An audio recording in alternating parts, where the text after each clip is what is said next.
Students, welcome to the course CE513. As you can see, the title of the course is Statistical Methods in Civil Engineering. So we will view some of the problems, look at some of the problems in civil engineering in a manner that most of you, I mean almost 99% of you haven't seen or haven't have had that specialized to look at civil engineering. So we are going to look at civil engineering in a very specialized and in the eyes of probability, because everything that is deterministic, that has been deterministic formulated or taught or understood, can be rephrased in probabilistic notions. Now, but the first things first, why should we do it? The principal aim of any design is safety, but this objective is not trivial. I mean, why is it not trivial? Because we cannot assume all the players playing a role in the safety to be certain and deterministic. On occasions, if you follow the deterministic paradigm of design, even you satisfy all the design criteria, the structures even fail to perform their intended function.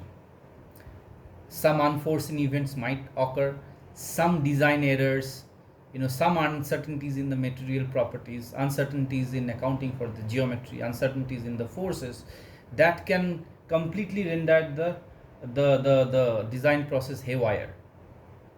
So there is an element of risk involved in designing anything. So this course is all about appreciating that risk or uncertainty in engineering design, and then systematically formulate, that is mathematically formulate, basic notions or probabilistic notions of safety, uncertainty, quantify the uncertainty. What do we mean by uncertainty? How do we characterize uncertainty? Right. So absolute safety can never be guaranteed for any engineering system. Now that's a fact of real life. Can we give absolute 100% safety for anything? No. It is always a probabilistic notion. There will always be a probability that even the safest of the safe structures can fail. There is always a probability that airplanes can crash. There is always a probability that even the best of the doctors or the best of the drivers can meet with an accident, kill people, right? So we are living in a highly uncertain world, more so in the recent times. So we have to make an effort to include uncertainties in a probabilistic way. Now let us take a very simple example. This is an example, an archetypal example that you would have seen in your undergrad days. Everybody knows about it. A cantilever beam subjected to a point load. The numbers are all given, and the end deflection, which is FL cube over 3EI, again a very well-known formula, comes out to be 0.2667 millimeters. Now this is all done deterministically. Now let us give a probabilistic twist to this problem. Now how can we do that? We can do that by addressing the uncertainties.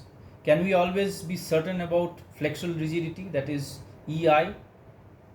I mean, a single value of E can be fraught with risks. For example, RCC, which is a very heterogeneous material, right? Reinforced cement concrete.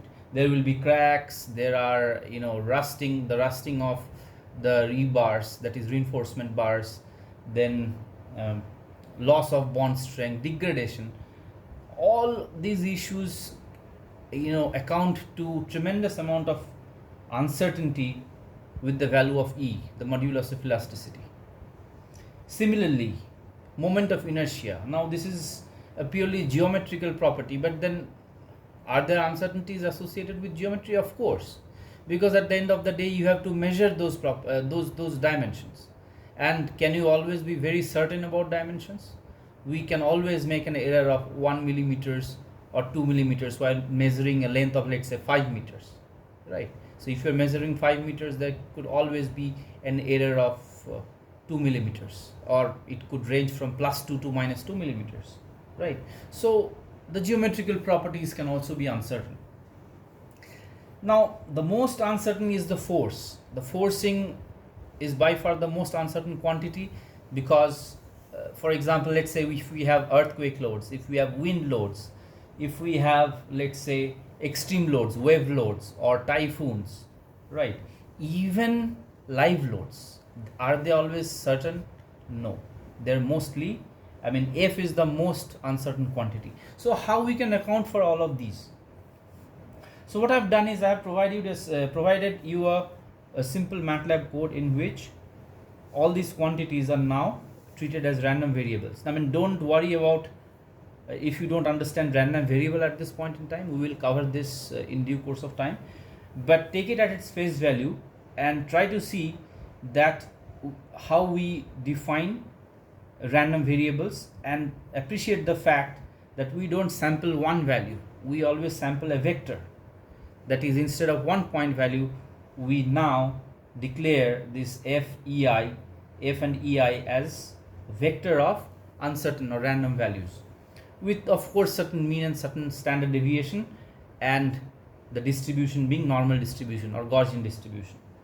Now if I calculate the deflection in the loop, so you are going to get, for 100 values of load, 100 values of ei, you are going to get 100 values of delta, right? So if I now plot this delta that in the form of a histogram, we can see that it can take a range of values between, let's say, 0.261 to 0.273, and these values are not very well behaved values, meaning it can take any random value between 0.261 to 0.273. But what is interesting is the mean value comes out to be somewhere around 0.2674, and if I compare it against the deterministic value, or the one that we calculated previously, it comes out to 0.2667. So what can we see? That up to second decimal place, though the mean value and the deterministic value are almost the same. So you can say that on an average, the deterministic design works, right? But that's only on an average. The average is a very dangerous quantity. Why? Because there is a 50% probability that any random value can lie above average, and 50% probability that it can lie below average, right? So as you can see, I mean, there is always a probability that the values can lie between 0.26 to 0.265, right? Or 0.26 to 0.262, or 0.27 to 0.274. Now those numbers are far different from 0.2667. So I mean, to cut the long story short, deterministic value or deterministic calculations don't always work. You are always going to over or underestimate. So coming to another example of a reliability based design, again, this is an undergraduate problem that you have often seen in strength of materials. That is, consider a pipe section with diameter d, thickness w, which is subjected to a bursting pressure of P, internal bursting pressure of P. The hoop stress in the pipe is given by PD by 2T or PD by 2W, which is the thickness. The yield strength of the material is denoted by R. So when does failure occur? The common sense tells that failure occurs when stress is greater than the yield strength, that is S is greater than R. Now if we pitch this problem deterministically, there is 100% reliability as long as there is no uncertainty about S and R, that is stress and strength. So we always can say that this is a deterministic design and we can precisely calculate the factor of safety. But what if there are uncertainties associated with the measurement or the estimation of stresses and strengths, as we have already seen how uncertainties can crop up? That there you can see there is that small area, the shaded area, where there is a likelihood that demand will exceed the capacity, that is, your stress will exceed the strength, right? So that is the region which is what we call as the failure, that stress exceeds strength. So that is given by the shaded area. So when we have uncertainties in the estimation of stresses and strengths, then it becomes interesting to calculate failure, because in the deterministic notion, if strength is always larger than stress, there will be no failure at all. But if there are uncertainties in estimation of stress and strength, there will be a likelihood that stress will exceed strength, and that is where probabilistic mechanics or probabilistic modeling or statistical modeling, whatever we call it, it comes into play. Now these are some of the reference material that you can see. I'm not going to talk about them. You can very well read it on your own. I'll post the slides, so no problems. Now what is the basic tool for quantifying uncertainty? That is probability. Now what is the classical definition of probability? The probability is the classical definition, the class 11th 12th standard definition that you have always learned or you have always played with, is for a game or for an event that has n equally likely outcomes, of which s outcomes corresponds to success or winning, then the probability of winning is given by s by n. Now we can see that all the events have an equal chance or equal likelihood of occurring. That is, all the outcomes are equally likely. The classical probability is applicable to games of chance, that is gambling, the playing of cards, right? I mean casinos and all, for that matter. When you go to casinos, Las Vegas for example, it's famous for the casinos. So in the game of chance, in the game of gambling, classical definition of probability works, but this is where it ends. I mean, this is where we don't talk about it anymore, because this definition is an extreme, what should I say, an abject trivialization of the concept. Why? Because, well, some examples are given, you can follow them, right? I'm not going to go through them. It is fairly simple to follow, right? I'll straight come to the issues with classical definition. Now the first question that I ask, what if the random events are not equally likely?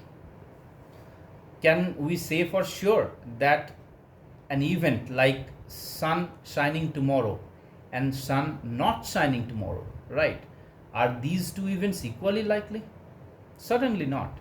So in those situations, the classical definition will always fail. That is, if we don't have equally likely events, that is, what is the probability sun would rise tomorrow? We all know that probability of sun rising tomorrow and sun not rising tomorrow, they are not going to be same. I mean, or the event of sun rising tomorrow and sun not rising tomorrow, they are not going to be same. So if we calculate probabilities based on equal likelihood concept, then we will make mistakes. And then there is no room for experimentation. Probability is associated, as we will see pretty soon, that probability is associated with random experiments, and there is no room for experimentation. Then there is another definition called frequency definition, which I am not going to read out. As you can see here, probability of an event is given by limit n tends to infinity m over n, where m is the number of outcomes of a favorable event A for the experiment that is repeated number of times. Then the probability of event A is given by limit n tends to infinity m over n. Now what is mean by limit here? There is, I mean, how large n tends to infinity? Now that's a very absurd number. What is, how large is large enough? 100, 200, 500, 5,000, 50,000, right? So there's a question. A very popular example is if you talk about our great Indian cricket team captain Mahendra Singh Dhoni. He was famous for losing tosses. Now if somebody conducts, I mean, we all know that if we toss a coin, there are two outcomes, head and tail. So ideally, by equal likelihood concept, the probability of occurrence of heads and tails will be 0.5. But ask MS Dhoni about this. MS Dhoni would lose 17 tosses out of 18. Now, if that is the case, can probability of occurrence of heads and tails be equal? Certainly not. And then Another problem is this requires experimentation. That is, MS Dhoni indeed had to go to the field and conduct the tosses. So without conducting the toss, you cannot predict the probabilities, which is again a problematic area, right? What is the probability that someone meets with an accident tomorrow? Now, can you conduct this experiment? Can you force someone to meet with an accident and say, okay, this is the probability I'm going to, I want to calculate the probability of Mr. X meeting with an accident tomorrow. So can you repeat this experiment? You might as well end up killing the person, right?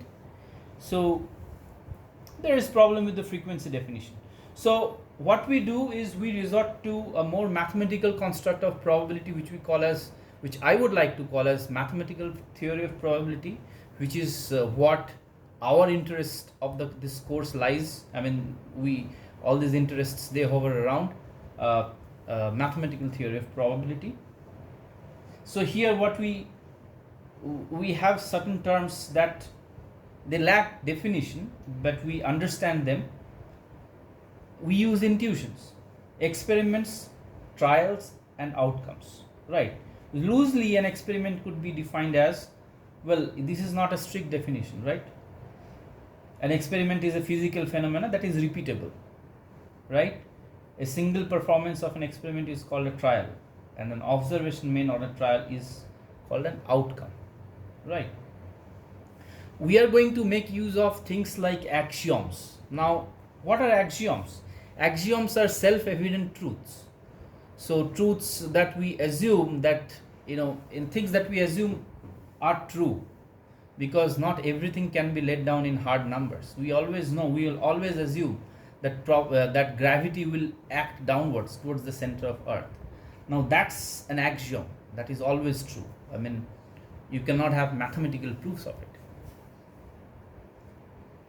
And all the truths that are built, they are built relative to these accepted axioms, right? So while defining the mathematical theory of probability, we frequently talk about sample space, which is the set of all possible outcomes of a random experiment.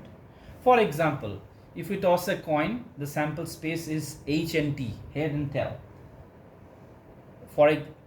If we roll a die, that is a game of dice, then the sample space is 1, 2, 3, 4, 5, 6. And let's say if we keep tossing a die till, if we keep tossing a coin, die tossing is wrong, it will be coin tossing till head appears for the first time.